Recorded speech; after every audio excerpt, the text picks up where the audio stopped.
Picture this for a second. A tiny religious movement starts in a dusty corner of the Roman Empire. No army, no gold, no political backing.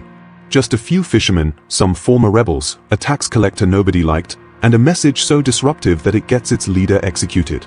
Logically, this is where the story should end. But instead, that message survives. It spreads. And a few centuries later, it's shaping kings, empires, laws, wars, art, and everyday life across an entire continent. So how did Christianity go from an outlawed cult to the dominant belief system of Europe? Because trust me, it wasn't smooth, and it definitely wasn't inevitable. Let's rewind all the way back. Christianity begins in the 1st century, in Roman-controlled Judea. Jesus is executed by the state, his followers scatter, and Rome barely pays attention at first. To Roman officials, Christians just look like a strange offshoot of Judaism. Weird, yes. Dangerous, not yet. That changes quickly. Christians refuse to worship Roman gods. They won't sacrifice to the emperor. They won't participate in state religious rituals. And in the Roman world, religion isn't personal. It's public loyalty. Refusing the gods looks like rejecting the empire itself. So suspicion turns into fear. Fear turns into persecution. Christians are arrested, mocked, exiled, sometimes executed. Not constantly, not everywhere, but often enough that being Christian is genuinely risky. Here's the twist. Instead of killing Christianity, persecution gives it power.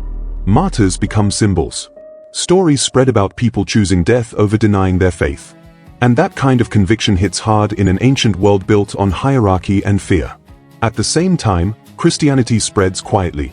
Not through conquest, but through people. Slaves, traders, soldiers, women, travelers. The Roman Empire is connected by roads, ports, and cities, and Christians move through all of it.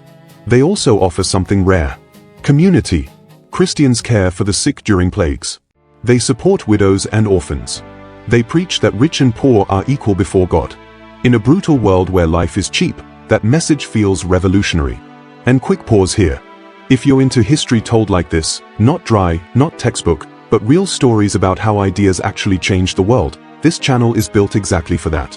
So take a second, hit subscribe, and let's keep moving. By the 3rd century, Christianity is everywhere in Roman Europe. Gaul, Hispania, Italy, North Africa, the Balkans. Still illegal, still dangerous, but impossible to ignore. Then comes the moment that changes everything. The year is 312. A Roman general named Constantine is marching toward battle. Later sources claim he sees a vision in the sky. A strange symbol. A promise of victory tied to the Christian God. Whether you believe the vision or not, what happens next is real. Constantine wins. Soon after, Christianity is legalized. Churches are openly built. Confiscated property is returned. Christian leaders suddenly find themselves close to imperial power. And once the emperor protects you, history moves fast. By the end of the 4th century, Christianity becomes the official religion of the Roman Empire.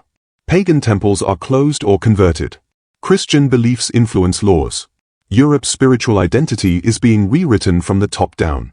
But just as Christianity reaches power, Rome collapses. Western Europe fractures. Cities shrink. Trade declines. Central authority disappears. New peoples move in. Goths, Vandals, Franks, Saxons. On paper, this should destroy Christianity. Instead, it transforms it. The church becomes one of the only surviving institutions connecting the old Roman world to the new one. Bishops step into leadership roles. Monasteries preserve literacy. Christian networks stretch across borders that no longer exist. Now missionaries take center stage. They head into unfamiliar lands, speaking strange languages, negotiating with tribal leaders. And here's an important detail. Conversion is rarely just about belief. It's about power. Take Clovis, king of the Franks. Around the year 500, he converts to Christianity. Not pagan Christianity. Roman Christianity. That single decision wins him support from the church and the Roman population in Gaul. Religion gives him legitimacy, unity, authority. Other rulers notice. Across Europe, kings begin converting, followed by their elites, then their people. Christianity spreads from the throne outward. Not always deeply, not always sincerely, but effectively.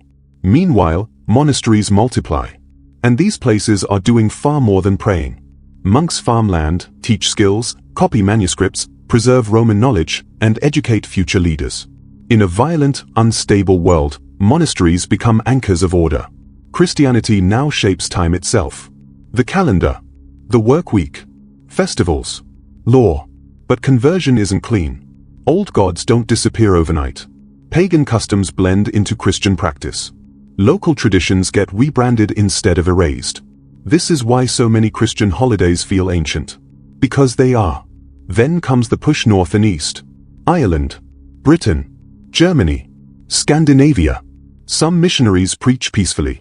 Others arrive backed by kings and armies. Charlemagne, ruler of the Franks, forces Christianity on the Saxons through brutal campaigns. Churches are built. Resistance is crushed. Faith becomes law. In Viking lands, the process is slower. Vikings mock Christianity at first. But trade exposes them to Christian Europe. Kings convert for alliances and legitimacy. Within generations, crosses replace hammers, and churches rise beside longhouses. By the year 1000, Christianity dominates Europe. Not because everyone believes the same thing, but because Christianity is embedded into daily life. You are born into it. You are ruled by it. You are judged by it. Popes crown kings. Bishops advise rulers. Cathedrals tower over cities, stone declarations of power and belief. Christianity has become more than faith. It is structure, identity, authority. And that's the real story. Christianity didn't conquer Europe overnight. It spread through suffering, strategy, compromise, politics, persistence, and adaptation. Through whispered conversations, royal conversions, missionary journeys, monasteries, and sometimes force. It survived emperors. It survived invasions. It outlived Rome itself. And in doing so, it reshaped Europe forever. Not just what people believed, but how they lived, ruled, fought, learned, and understood the world around them. That's the power of ideas. They don't need armies at first. They just need time. And if you think that's fascinating, stick around. Because history is full of stories that sound impossible until you realize they actually happened.